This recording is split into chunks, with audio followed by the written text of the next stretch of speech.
Hello everyone, कैसे हैं आप सब। मैं कोमल और आज बात करते हैं कि स्ट्रगल से कैसे फ्री हो और जर्नी को कैसे इजी बनाएं।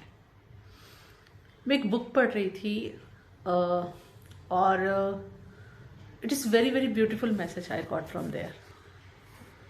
बुक का नाम था 1000 सीड्स ऑफ जॉय। ठीक है। और उसमें एक चैप्टर है जिसमें रामायण के बारे में बता रखा है, सीता मैया के बारे में। वहाँ से ये गाइडेंस मिला एंड इट्स सो ब्यूटीफुल। होता क्या है कि हमारे बचपन में या हमारी यंग एज में या कहूँगी पास्ट में आपने कभी भी स्ट्रगल देखा हो। स्ट्रगल मतलब difficulty to achieve your desires, fulfil your desires, complete your goals. It's like आपको बहुत ज़्यादा हार्ड वर्क, हार्डशिप से जाना पड़ा हो कुछ भी अचीव करने के लिए। और हो सकता है कई बार आप उसमें इतना सब करके भी आपको जो यश, जो फेम, जो सफलता चाहिए थी वो आपको ना मिली हो, जो सुकून, जो पैसा या प्यार चाहिए था वो आपको ना मिला हो। ठीक है।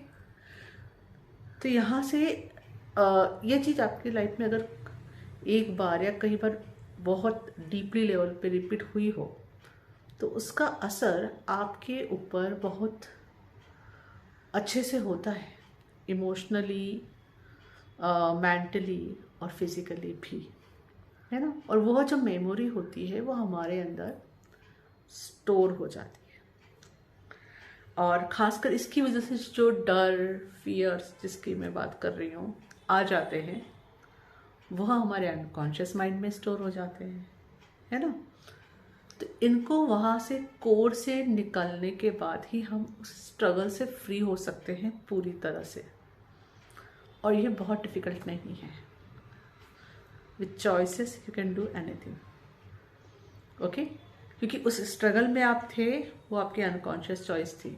खासकर अब अगर आप कहीं भी स्ट्रगल फेस कर रहे हो और आप सोच रहे हो कि सब कुछ अच्छा है, फिर क्यों यहाँ स्ट्रगल हो रहा है, तो उसका जवाब यही है कि आपकी अनकॉन्शियस चॉइस है जो आपने वहाँ से पास से सीख ली।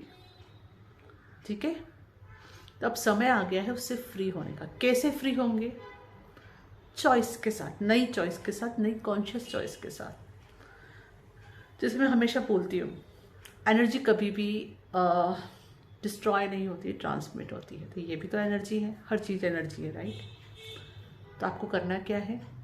गॉड को सरेंडर करना है कि God it's enough, now I surrender all my struggle to you, please transmute it, thank you, and so it is, that's all। इतना ही है।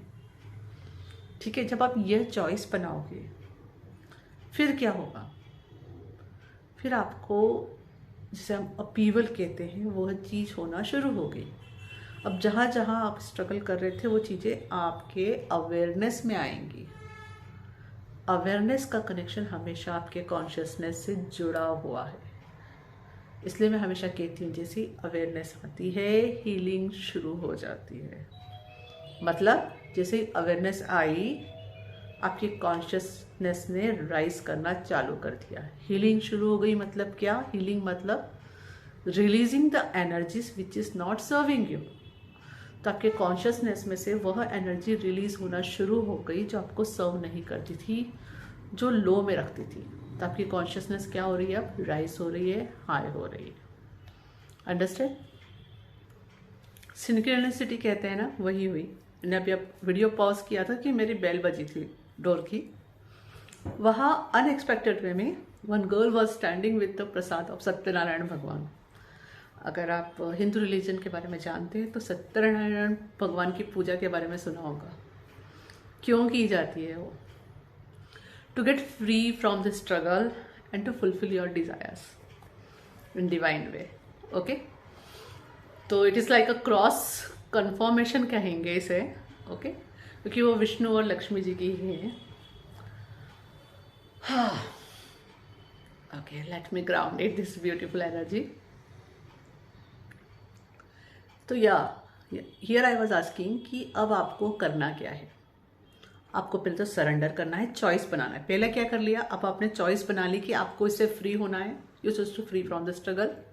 सेकेंड स्टेप आपने क्या ले ली, आपने गॉड को सरेंडर कर दिया कि God I choose to surrender all my struggles to you, please transmute it and so it is, thank you. हो गया, दो चीज हो गई।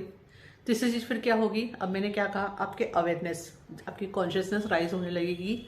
जहां जहां आप स्ट्रगल कर रहे थे वो चीज आपको दिखेगी और आपको लेकिन यहाँ सॉल्यूशन के साथ दिखने लगेगी। आपको समझ में आएगा कि यहाँ पे स्ट्रगल करने की जगह हेल्दी चॉइसेस बना सकते हो और बिना स्ट्रगल के इस चीज़ को आप कंप्लीट कर सकते हो। God is your supporter. होगा, ट्रस्ट मी, होगा। प्रैक्टिकल करके देखना, ये चीज़ होने शुरू हो जाएगी। पहले हो सकता है आपको बहुत छोटे लेवल पे नज़र आए, फिर थोड़े बड़े लेवल पे, फिर और बड़े लेवल पर ये होना शुरू हो जाएगा। ओके, अब इस सब में एक जो मैसेज है वो मैं पूरे अच्छे से एक्सप्लेन करती हूँ। अब तक आप ये स्ट्रगल क्यों चूज करके चल रहे थे? क्योंकि आप उसमें कंफर्टेबल हो गए थे। यस, होता ये है कि जिस सिचुएशन में हम ज़्यादा रहते हैं, हमारा माइंड, बॉडी, पूरी तरह से हमारे इमोशंस सब उसमें हम कंफर्टेबल हो जाते हैं रहना। अगर कोई इंसान पहली बार किसी बहुत ठंडी जगह चला जाए, बीमार पड़ जाएगा, फिर कुछ साल वहाँ रहे तो उसकी बॉडी वहाँ एडजस्ट हो जाएगी। ठीक है, तो यही होता है। तो आप उस सीन में, उस सैडनेस में, उस स्ट्रगल में रहने के लिए कंफर्टेबल हो गए थे।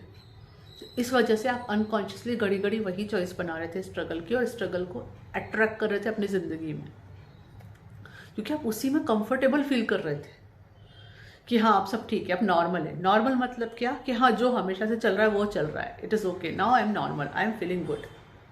पर वो सच नहीं था। अब आप नई चॉइस बनाओगे तो आपको पता चलेगा कि सच हमेशा सुंदर होता है ना। शिव भगवान की तरफ बोलते तो शिव भगवान बहुत सुंदर है। इट इज़ नॉट लाइक कि सच कभी बीटर होता है, सच कभी बीटर नहीं होता, सच हमेशा सुंदर होता है। ये आपका देखने का नज़रिया और परसेप्शन पर डिपेंड करता है।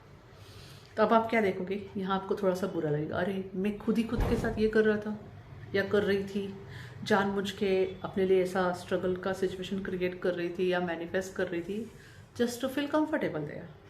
तो इसे कहेंगे अब अपने कंफर्ट जोन से आप बाहर स्टेप लोगे। अब थोड़ा नया नया आपको वो अनकंफर्टेबल लगेगा, जबकि अब चीज़ें अच्छी हो रही हैं, सुंदर हो रही है, प्रोग्रेस हो रही है, but you will feel uncomfortable here, and this uncomfortable feel करना is normal, क्योंकि अब आप नई सिटी में गए हो जहाँ पे ना ही ज़्यादा ठंड है, ना ही गर्मी है, ना बारिश है, सब बैलेंस में। तो आपके लिए यह अच्छा वातावरण में आना भी स्टार्टिंग में अनकंफर्टेबल ही फील कराएगा। आपकी इच्छा होगी फिर से आप पुराने इसमें जंप कर जाओ। क्यों? क्योंकि वो चीज़ आपके लिए कंफर्टेबल थी, आपको उसमें रहना आता था, आपको पता था उसमें सरवाइव कैसे करना है ना। तो यहाँ पे फिर जो दृढ़ निश्चय, विल पावर की बात की जाती है, गॉड पे फेथ की बात की जाती है, सब आती है कि भाई यहाँ आपको गॉड को पकड़ना है अच्छे से, कि God I choose to be with you, और मुझे अब वहाँ वापस नहीं जाना है, हेल्प मी। आप देखोगे कई बार अपने आपको बॉर्डर लाइन पे देखोगे कि आपको दिखेगा कि मुझे यहाँ पे से यहाँ जंप करने का मन कर रहा है, but you can stop your self. कैसे? गॉड के साथ, कि गॉड मुझे रोक लीजिए, God will do something, definitely they will do something. आप किसी को नेगेटिव चॉइस बनाने लगोगे ना, अंदर सोच रहे होंगे, कोई आ जाएगा आपसे बात चालू करेगा, आप वहाँ डिस्टर्ब हो जाओगे एंड आप वो अनहेल्दी चॉइस नहीं बना पाओगे, कुछ भी हो जाएगा, आपका फोन रिंग कर जाएगा, समथिंग विल हैपन, और आप वह चॉइस, पुरानी चॉइसेस पे वापस नहीं जा पाओगे, क्योंकि यहाँ पे आपने गॉड को सरेंडर कर दिया। क्या सरेंडर कर दिया है? स्ट्रगल। तो अब गॉड तो आपको रोक ही लेंगे, वापस आपको वहाँ पीछे वो नहीं जाने देंगे। अंडरस्टैंड? और इस सुंदर प्रोसेस के दौरान फिर आप नए, जहाँ नया स्टेज आ गया है आपका, उसमें धीरे धीरे कंफर्टेबल हो जाओगे। यस, जहाँ अनकंफर्टेबल थे कंफर्टेबल हो जाओगे, लेकिन यहीं पे नहीं रुकोगे, इस स्टेट से भी ऊपर भी और एक स्टेट्स हैं, तो यह जर्नी इस तरह से चलती रहेगी। ओके और अल्टीमेटली जिसे हम कहते हैं एक पूरा ही हारमोनियस यूनियन की जो वर्ड की बात सुना होगा, एक ऐसी स्टेट में पहुंच जाएंगे जहां सब कुछ इजी रहेगा, सब कुछ सुंदर रहेगा। आपकी लव लाइफ, आपकी स्पिरिचुअल लाइफ, आपकी फाइनेंशियल लाइफ, आपके रिलेशनशिप्स, आपका प्रोफेशन, आपका relationship with money, everything will be easy. तो विथ स्पिरिचुअल जर्नी जिसे हम कह रहे हैं, आप चल रहे हो, आपकी ज़िंदगी इजी और इजी ही बनती जाएगी। ओके युक्तेश्वर जी का इसके ऊपर लिखी हुई लाइन्स भी है कि स्पिरिचुअलिटी और एनलाइटमेंट की जब हम बात करते हैं, अवेकनिंग की जब बात करते हैं, इसका मतलब क्या है कि आपके सोरोज का एंड होना चालू हो गया, आपके दुख दर्द खत्म होना शुरू हो गए। I hope all this information will help you, so make a choice and gate free from struggle. Thank you. Hari Om Prasad.